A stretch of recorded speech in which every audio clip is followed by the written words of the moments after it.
लोगों को ज्यादातर फिजिक्स में जो न्यूमेरिकल होते हैं उसको सॉल्व करने में आपको क्या हो जाता है, दिक्कत आ जाता है ना। ज्यादातर बच्चे बोल रहे हैं कि हमें नीट क्वालिफाई नहीं हो रहा है। नीट क्वालिफाई क्यों नहीं हो रहा है? तो बच्चे वही बोलते हैं कि फिजिक्स में हमें न्यूमेरिकल हल करना बहुत मुश्किल होता है। तो आपको मुश्किल इसलिए हो रहा है, न्यूमेरिसी को उसके न्यूमेरिकल को हल करने से मुश्किल हो रहा है। एक तो ना फिजिक्स आप किस तरीके से पढ़ रहे हैं, जिस तरह इंग्लिश पढ़ रहे हैं उस तरह फिजिक्स पढ़ रहा है।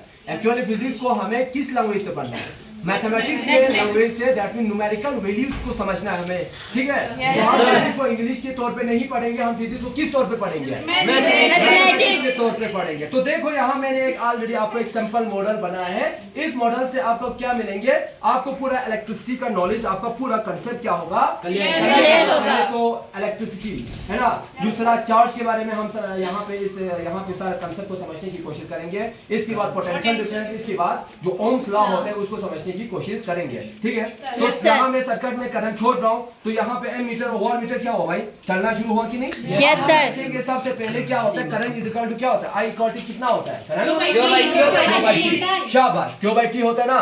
तो यहाँ पे देखो, यहाँ पे प्रैक्टिकली देखो कितना इसका एम्पेयर कितना है भाई, 1.5 एम्पेयर। यहाँ पे भी क्या है, 1 वोल्ट, 1 वोल्ट इतना है। तो सबसे पहले आई इक्वल टू क्या होता है, हाँ लिखो I equal to Q by T. बहुत अच्छा, समझ आ रहा है ना? yes, आसानी की टफ है, बिल्कुल बिल्कुल, शाबाश।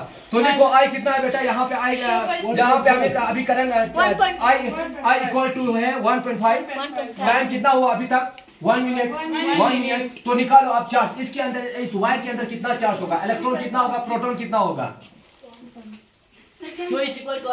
हाँ यस, क्या होगा, जल्दी निकाल दो, विदिन सेकंड निकाल दो, विदिन सेकंड, शाबाश जल्दी।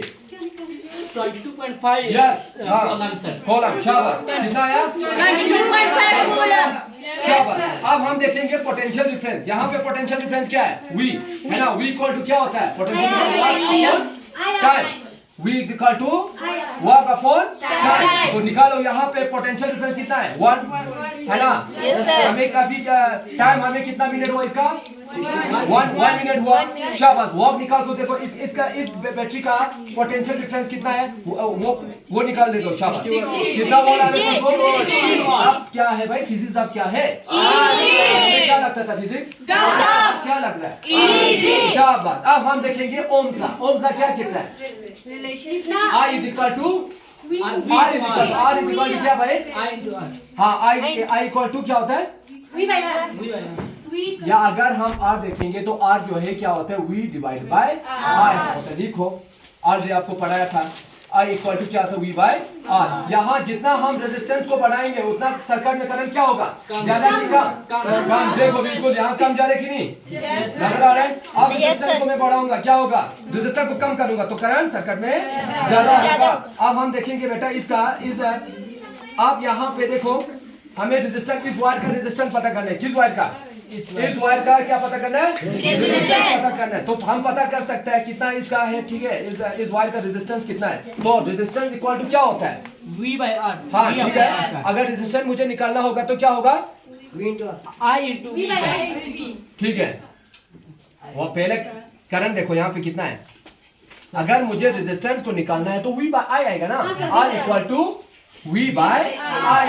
ऑलरेडी मुझे इस वायर का रेजिस्टेंस पता करना है, मुझे ऑलरेडी I भी पता है, I कितना है, कितना है, हाँ कितना है, 5 एम्पियर। हाँ यस, 5 एम्पियर लिखो।